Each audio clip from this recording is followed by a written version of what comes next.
Olá, pessoal! Neste vídeo, vou mostrar a vocês a tabela completa e atualizada das multas por excesso de velocidade no Brasil. Vamos detalhar todos os valores, desde a infração leve até a gravíssima, explicando como são calculados os valores e o que acontece em cada caso. Você vai aprender a evitar multas e entender exatamente quanto pode custar pisar um pouco mais fundo no acelerador. Preparem-se para não levar mais nenhuma surpresa desagradável. Olá, pessoal! Vamos falar sobre as alterações recentes nas regras de trânsito, especificamente sobre as multas por excesso de velocidade. Muita coisa mudou recentemente, então prestem atenção para não levar nenhuma multa inesperada. Afinal, ninguém quer gastar dinheiro desnecessariamente, certo? Vamos começar pelas sanções em si.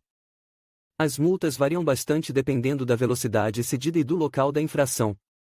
Por exemplo, um excesso de velocidade pequeno em uma via urbana pode resultar em uma multa mais leve, enquanto um excesso significativo em uma rodovia pode gerar uma multa bem mais pesada, além de pontos na carteira. É importante consultar o Código de Trânsito da sua região para ter certeza dos valores exatos e das penalidades aplicáveis. Lembrem-se que as leis podem mudar, então fiquem sempre atualizados.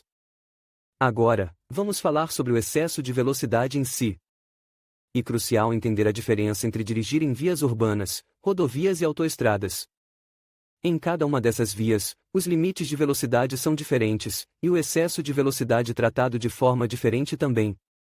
Em vias urbanas, a velocidade permitida é geralmente menor, e o excesso pode ser mais facilmente perdoado em alguns casos, dependendo da gravidade.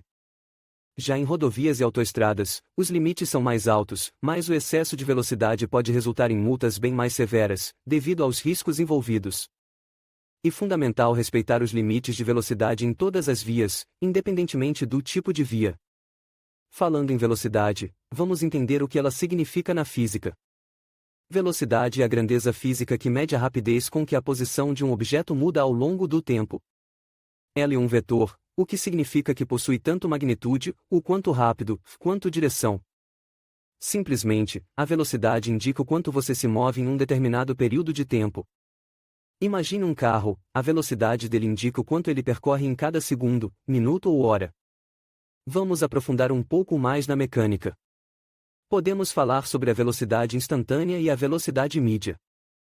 A velocidade instantânea é a velocidade de um objeto em um determinado instante, enquanto a velocidade média é a velocidade total percorrida dividida pelo tempo total.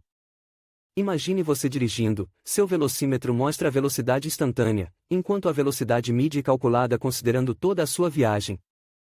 A velocidade média é calculada pela distância total percorrida dividida pelo tempo total gasto. Em coordenadas polares, a velocidade é representada por duas componentes, a velocidade radial, que indica a variação da distância em relação à origem, e a velocidade angular, que indica a variação do ângulo em relação à origem. Já em coordenadas cartesianas, a velocidade é representada por suas projeções nos eixos x e y. Essas projeções são simplesmente as componentes da velocidade em cada eixo. Entender essas representações é fundamental para analisar o movimento de um objeto de forma precisa. A transformação da velocidade é um conceito importante quando estudamos movimentos em diferentes sistemas de referência. Se você está observando um objeto em movimento de um ponto de vista diferente, a velocidade que você observa será diferente da velocidade observada por outra pessoa em um ponto de vista diferente. Para comparar as velocidades medidas por diferentes observadores, precisamos usar transformações de velocidade, que dependem da velocidade relativa entre os sistemas de referência. Por fim, vamos falar sobre as unidades de velocidade.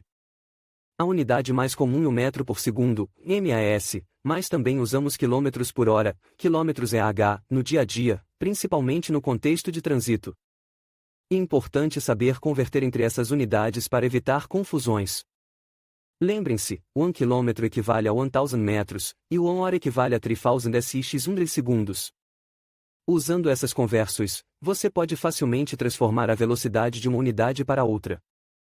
Olá, pessoal!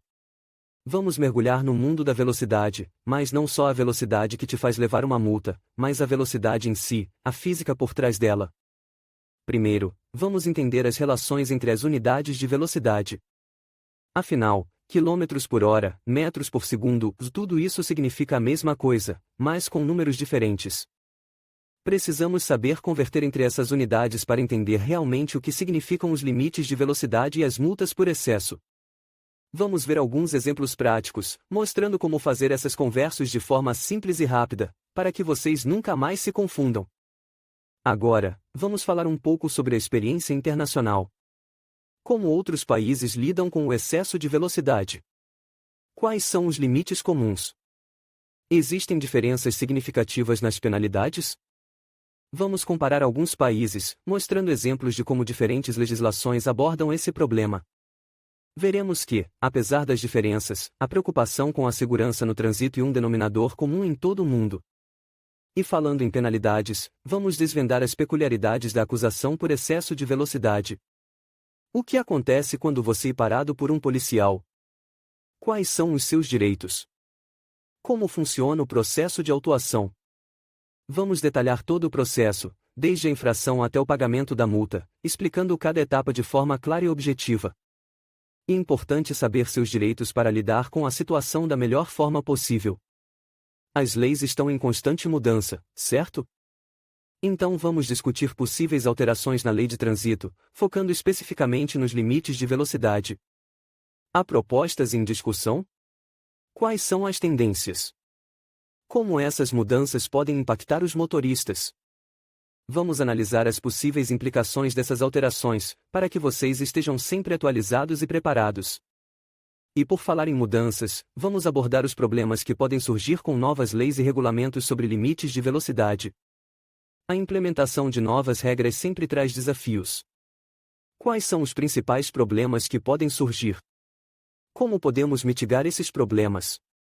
Vamos discutir as dificuldades práticas de implementar e fiscalizar novas leis, e como isso pode afetar a segurança no trânsito. Por que tantos sinais de velocidade? Essa é uma pergunta que muitos se fazem. Vamos explorar as razões por trás da quantidade de placas de sinalização de velocidade.